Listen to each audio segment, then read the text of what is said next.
Tilapia মাছ খেতে যারা পছন্দ করেন না, এভাবে রান্না করলে তারাও চেটেপুটে খাবে। আসসালামু আলাইকুম, কেমন আছেন সবাই? যে যেখান থেকে আমার ভিডিওটি দেখছেন সবার জন্য রইল অনেক অনেক শুভেচ্ছা ও ভালোবাসা।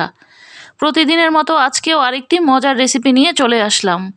রান্না করার জন্য আমি এখানে কয়েক টুকরো তেলাপিয়া মাছ নিয়েছি। এগুলোকে আমি ধুয়ে পরিষ্কার করে নিয়েছি।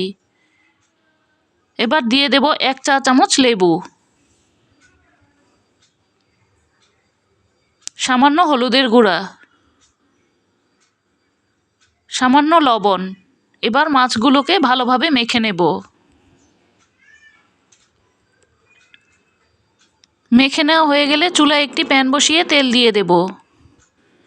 তেলটা গরম হয়ে আসলে আমি মাছের টুকরোগুলোকে দিয়ে দেব। মাছ ভাজতে সবাই পারে, তারপরও আমি রেসিপিটা দেখাচ্ছি, এজন্য ভেজে দেখাচ্ছি। মাছগুলো যখন একটা পাশ ভাজা হয়ে যাবে তখন অপর পাশ উল্টে দেব। মাছগুলোকে কিন্তু আমি চুলার আঁচটা মাঝারি হিটে রেখে একটু মুচমুচে করে ভেজে নেব। ভেজে নেওয়া হয়ে গেলে এবার আমি মাছের টুকরোগুলোকে তুলে নেব। সবগুলো মাছের টুকরো আমি একইভাবে ভেজে নিয়েছি।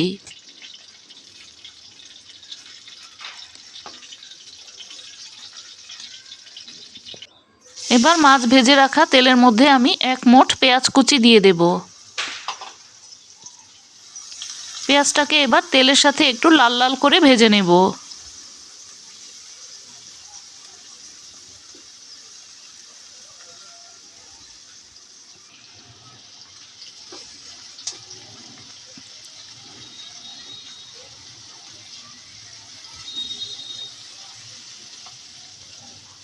সাথে দিয়ে দেব সামান্য একটু লবণ। মাছে কিন্তু লবণ আছে, তাই লবণের পরিমাণটা বুঝে শুনে দিতে হবে।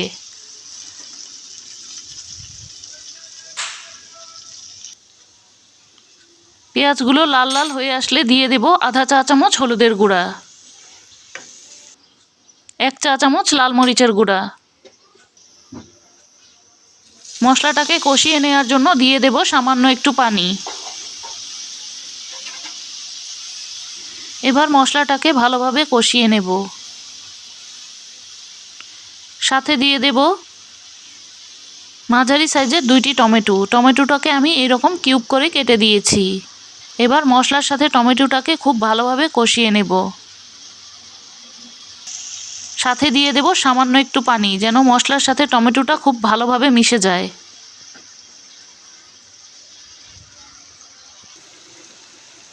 টমেটো আর মশলাটা যখন খুব ভালোভাবে কষিয়ে নেওয়া হয়ে যাবে, দিয়ে দেব 4-5টির মতো কাঁচামরিচের ফালি। এবার ভেজে রাখা মাছের টুকরোগুলোকে দিয়ে দেব। দিয়ে মশলার সাথে ভালোভাবে মিশিয়ে নেব।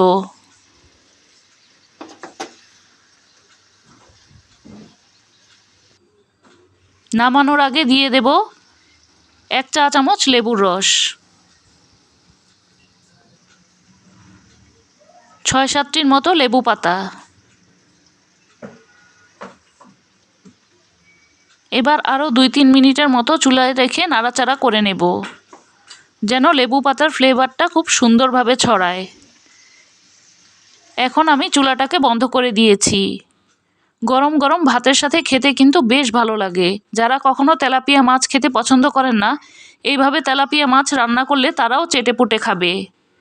আবারও দেখা হবে নতুন কোনো রেসিপি নিয়ে। সেই পর্যন্ত ভালো থাকবেন, সুস্থ থাকবেন। আল্লাহ হাফেজ।